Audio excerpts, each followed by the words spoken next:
the place for comic book and anime reviews.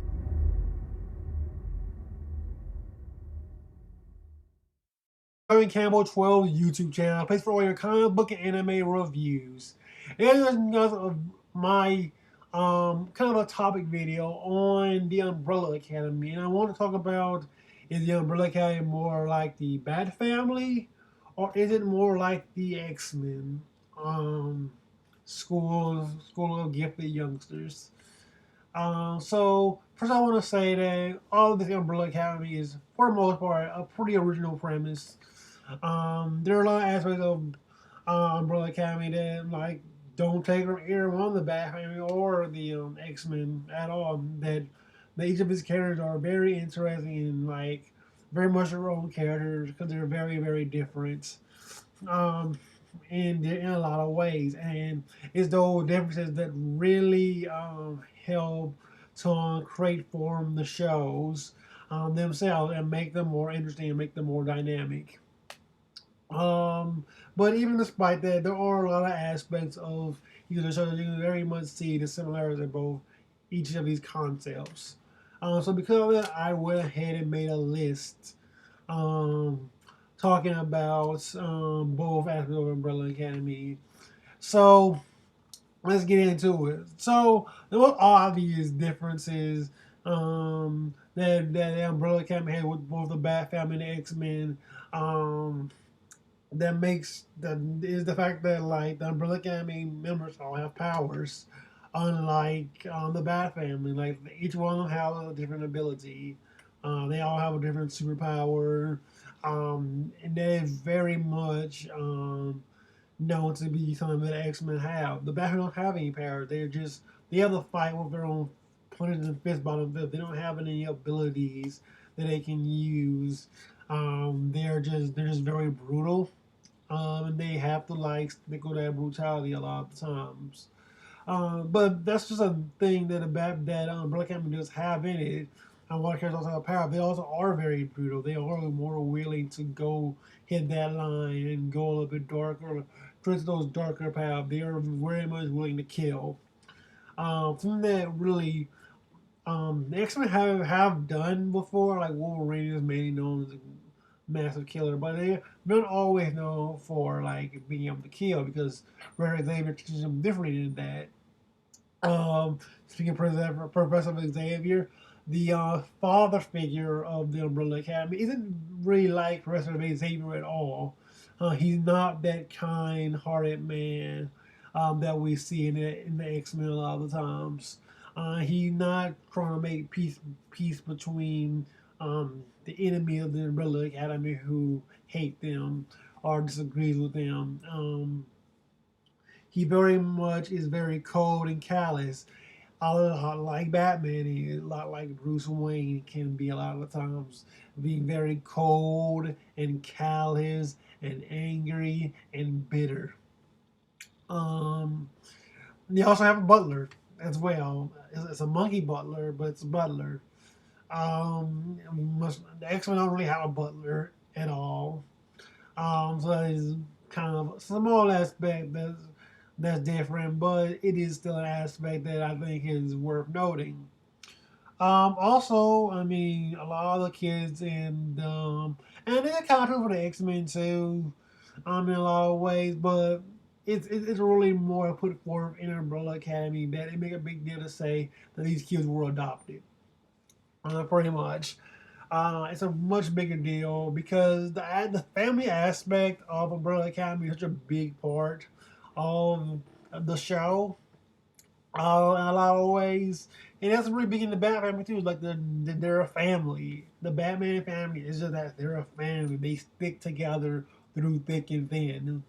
And the X Men have never really been that. To be honest, they each have all done their own separate things a lot of the times. You don't always, when they do all come together, they don't always feel like a family all the time. They feel like, what they are. They're a school of gifted youngsters. They're students at the end of the day, working together to create a better goal, which is liberating mutant kind. Um, and that's something that the Umbrella Academy really pushes a whole lot. That whole we have these powers and the people fear us. It is kind of brought a little bit with number one. What's his name? Pull it up here. It is Luther. We do get that a little bit with Luther a lot, with his deformity and like people him fearing how people would see him in this way where it is giant big overcoat a lot of times. And we do get that, but it's not really like pushed a whole lot because it's more this family is more famous than anything else, and that's more like what the Bat family is. The Bat family is more infamous in Gotham City, um, for what they've done, for all the brutality they've created, for all the destruction that they've done. They're an infamous group that people know. They know when they see the Umbrella Academy coming, and they are very much feared by the city, and a lot like the Bat family is. That's another pretty big difference. Another big difference is the fact that the Umbrella Academy is just more gory than the X Men ever are. There are a lot more dark. They are a lot more. They're willing to go that extra mile. Um, and we do get X Men stories that are light and are very dark. We don't get as much of those really dark, sadistic stories as we do with the Bat Family. So that's also another pretty big difference. Also, talk about number five. The adult has in a kid's body, kind of like Damien. You kind of see a lot of Damien number five. Because Damien very much is like an adult, but he's in a kid's body in a lot of ways. And this one is written well. Um, Obviously, a lot of times write him like a snot nosed brat a lot of times, but he is. And honestly, number five is kind of a snot nosed brat sometimes too. He's very callous, very cold, but we love number five. Just how we love Damien. So you all have that going for it. Um, what else? Um, I guess mostly for the bad family aspects.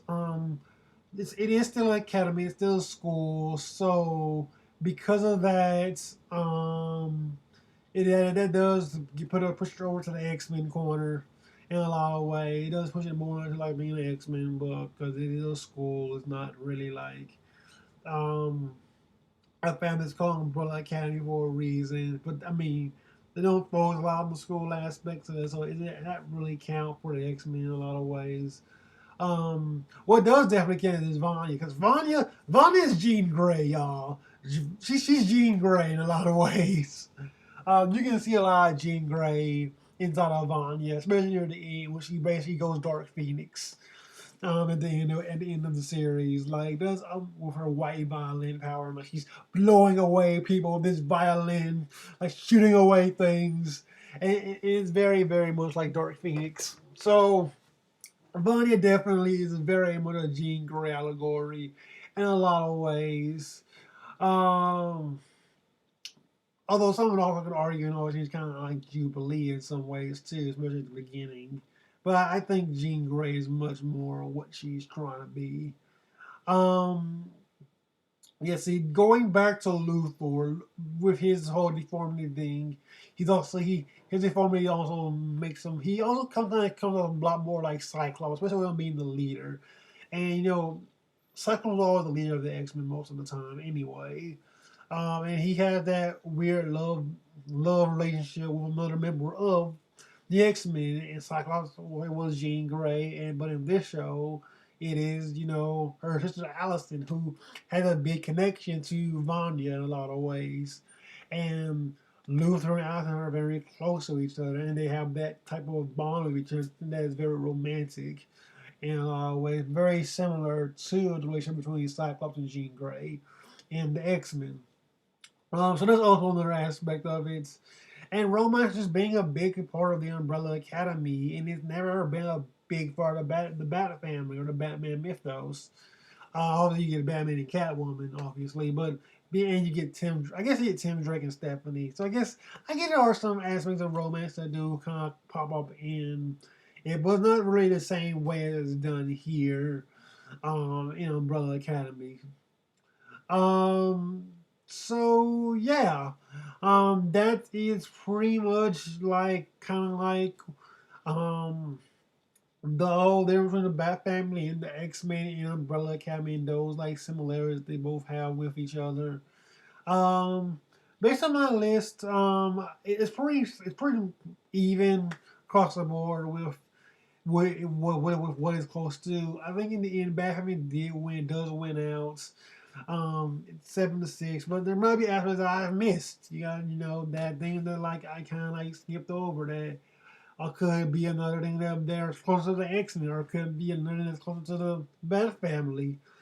Discuss in the comments. I would love to know what are aspects you guys can see that from Umbrella Academy that make it lean one way or the other. I would love to know. So anyway, that's pretty much my thoughts on Umbrella Academy and its similarities to both of these comic book properties. And I will catch you guys later. Peace out.